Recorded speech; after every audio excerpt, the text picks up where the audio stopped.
This one may surprise you, but this will be a debunk proving that the rebel flag or the Confederate flag is factually not racist. Now let's prove why it is not.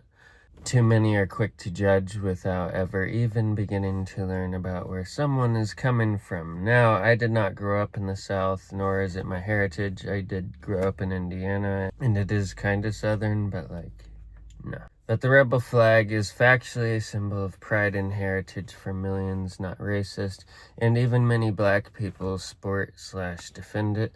Even prominent artists like Lil Jon and Kid Rock have sported it, and some even get tattoos.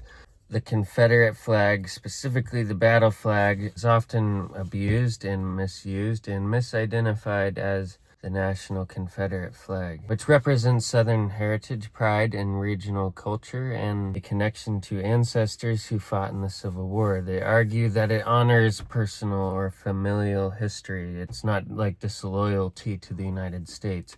Many who display it claim it reflects values like resilience, independence, or defiance against overreaching federal authority, which they see as consistent with American individualism. Supporters argue that the flag symbolizes the Confederate States' fight for states' right and self-determination during the Civil War, 1861 to 1865. They view this as an extension of the American revolutionary spirit, emphasizing local governments over centralized control. They may contend that the Confederacy's rebellion was not against the idea of America, but against a specific federal government that they believed violated their rights, making the flag a symbol of resistance rather than anti-American sentiment. On the Confederate statues, we're not putting them back. Most got melted down years ago. What Trump is doing is he's adding real markers like Tuskegee, Buffalo Soldiers, Japanese internment apologies, not rebel generals. What you do is equivalent to saying someone is a racist a-hole just because they sport a Confederate flag before even talking to them and actually trying to understand who that person is or where they're even coming from, especially since you have no experience in the field at all. The rebel flag needs to stay. The crossed bar flag was actually just a battle flag of Robert E. Lee's Army of Northern Virginia. The Confederate flag of today wasn't actually the flag of the Confederacy. Many still see it as a sign of hatred and want it removed, regardless of its intended use. But just because some Nazis and racist a-holes want to abuse it does not mean it isn't the symbol of pride and heritage as it is still for millions, especially for the descendants of veterans.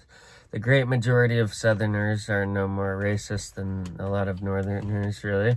In fact, there are pockets of racism in the South, just like there are the North, but there are some in the North that are worse. Most Southerners in the Civil War did not own slaves, and they weren't fighting to preserve slavery. They were fighting for their homeland, which they felt was being invaded. Likewise, most Northerners were not fighting against slavery. Instead of slavery, many Southerners feel the Confederate flag represents courage and the bravery of their ancestors, attributes in which we all take pride in. It is perfectly fine and okay to share, wear, sport, fly, and use the Confederate/rebel flag, and feel free to use this piece to prove to more people on why it is not racist.